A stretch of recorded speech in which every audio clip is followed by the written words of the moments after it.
Bismillahirrahmanirrahim. Assalamualaikum warahmatullahi wabarakatuh. Alhamdulillah, wassalatu wassalamu ala rasulillah, wa ala alihi wa sahbihi wa man wala, wa ba'd. Saudara-saudariku, dimanapun Anda berada, semoga video ini menemui kita semua dalam keadaan yang baik dan dirahmati oleh Allah Subhanahu wa Ta'ala.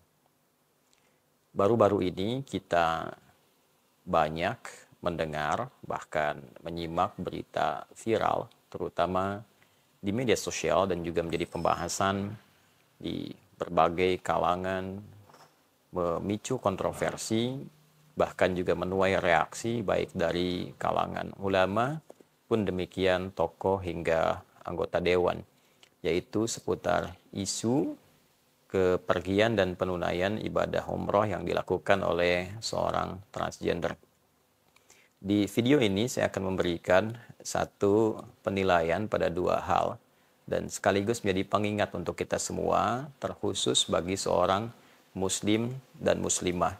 Ini menjadi tanggung jawab dari setiap ulama untuk memberikan pencerahan, pendampingan, sekaligus mendapatkan juga kesempatan yang jelas untuk memberikan pedoman yang terukur sehingga setiap muslim dan muslimah bisa benar menjalani syariat keislamannya dan mempraktekkan itu semua dalam kehidupan. Yang pertama terkait dengan transgender, baik itu perubahan yang dilakukan secara sengaja dan keluar dari fitrah penciptaan oleh seorang laki-laki menuju perubahan yang diharapkan menjadi dalam tanda petik perempuan, ataupun sebaliknya dari perempuan yang merubah dirinya secara kodrat ingin menjadi laki-laki. Isu ini sudah lama dibahas dari kalangan ulama, bahkan juga mendapatkan pengingat dari Nabi SAW jauh-jauh hari dan dituangkan dalam salah satu hadis yang sangat otoritatif oleh Imam Al-Bukhari dalam salah satu hadisnya, bahwa Nabi dengan tegas menyampaikan, la'anallahu al-mutarajjilat.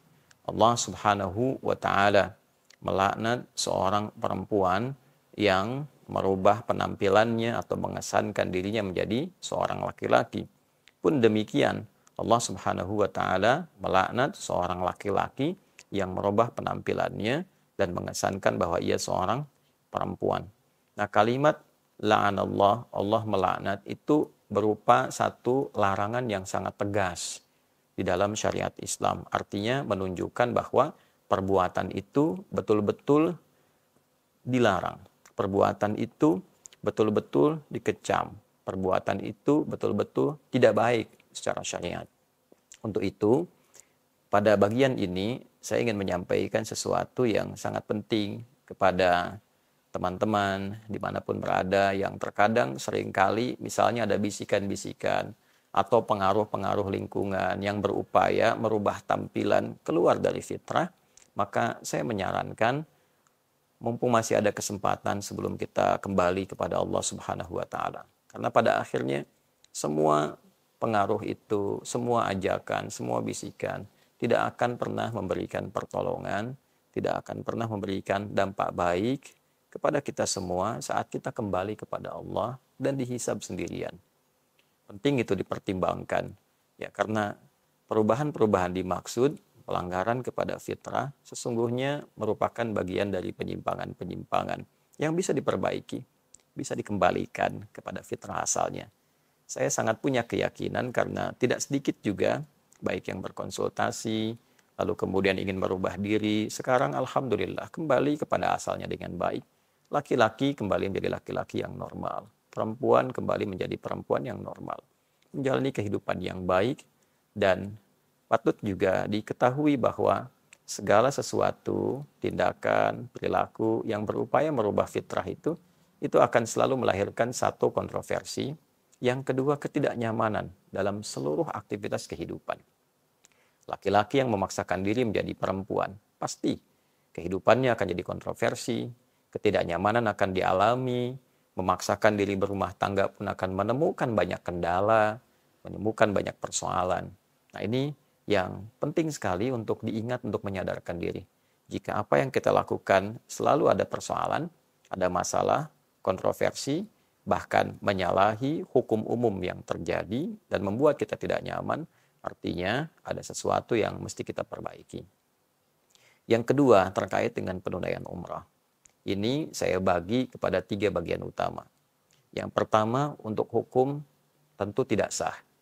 Saya ulangi, untuk hukum tentu tidak sah umrahnya.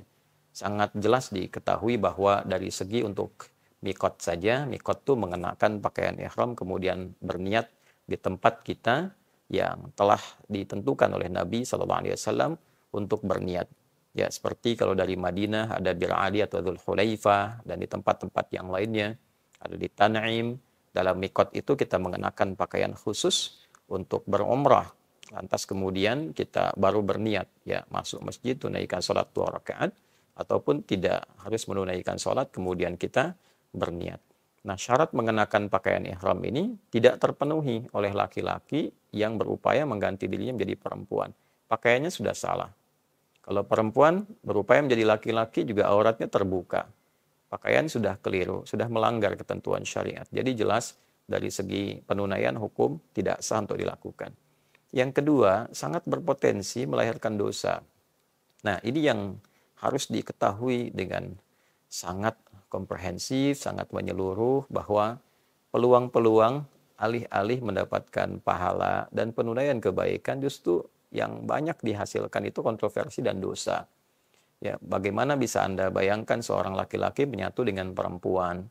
Ya, lalu mungkin juga dalam kondisi-kondisi yang aurat-aurat tertentu bisa tersingkap di kalangan lawan jenis, gitu ya. Kemudian juga bisa menimbulkan fitnah. Nah, ini yang paling berbahaya. Nah, jadi alih-alih mendapatkan pahala, bisa berpotensi juga melahirkan dosa. Dan yang ketiga, ini yang juga paling penting, bisa melahirkan fitnah yang luas. Ya, ini datang dari Indonesia, datang ke Tanah Suci. Dia tidak hanya membawa nama dirinya saja. Ya, bukan hanya pribadinya yang dibawa namanya, tapi juga dia membawa nama negaranya, nama bangsanya, nama masyarakatnya. Bisa dibayangkan bila kemudian diketahui ada transgender dari Indonesia dan diketahui pemerintahan setempat, lalu kemudian mendapatkan penilaian, hukuman, dan sebagainya. Tentu yang repot juga akan negaranya, masyarakat kita juga, dan juga penilaian dari negara-negara lain. Kan?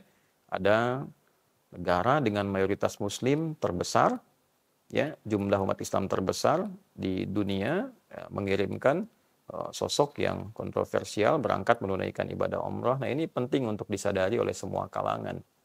Karena itu, yang pertama, saya mendoakan semoga kita semua senantiasa dilindungi oleh Allah Subhanahu wa taala. Nah, perlindungan dari Allah itu butuh respon kita untuk cepat meraihnya, mendekati Allah. Maka dari itu, saya sarankan dan tegaskan sekali lagi, tidak harus memaksakan diri keluar dari fitrah. Kembali, perbaiki diri, lalu berusaha semaksimal mungkin untuk bisa menjalani kehidupan kita dan menguatkan diri sesuai dengan fitrah lahiriah penciptaannya. Laki-laki sebagai laki-laki, perempuan sebagai perempuan. Dijalani, disyukuri, dinikmati. Hidup hanya sekali, setelah itu kita meninggal dan mempertanggungjawabkan semua perbuatan kita di hadapan Allah. Yang kedua, saya memberikan saran kepada travel-travel, jangan hanya mencari keuntungan atau popularitas tertentu dengan mengendorse dan sebagainya.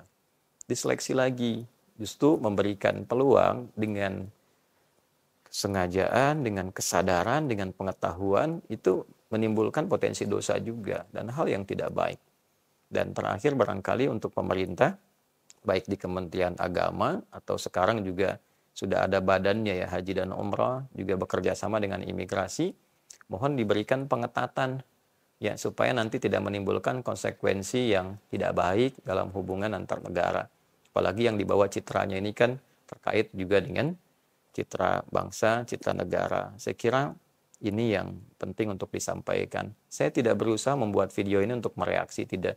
Tapi mengambil tanggung jawab sebagai ulama untuk mengingatkan pada perkara-perkara yang penting, berdampak secara sosial, apalagi jika ini dilakukan kemudian juga viral, seakan menjadi public figure. Ya, ini membuka ruang bagi yang lainnya dan merasa bahwa itu bisa dilakukan. Ini fatal, ini salah.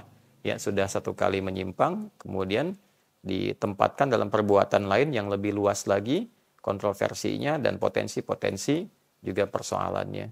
Maafkan kalau apa yang saya sampaikan ada yang kurang berkenan. Tidak bermaksud apa-apa, hanya mengingatkan dan juga didorong oleh rasa sayang. Tidak ada yang lain. Sekalipun kalimatnya tegas, ketegasan itu disampaikan untuk menjaga syariat dan juga menjaga sifat kasih itu supaya baik saat kita semua kembali kepada Allah Subhanahu wa taala. Terima kasih. Mohon saya dimaafkan. Semoga bermanfaat. Assalamualaikum warahmatullahi wabarakatuh.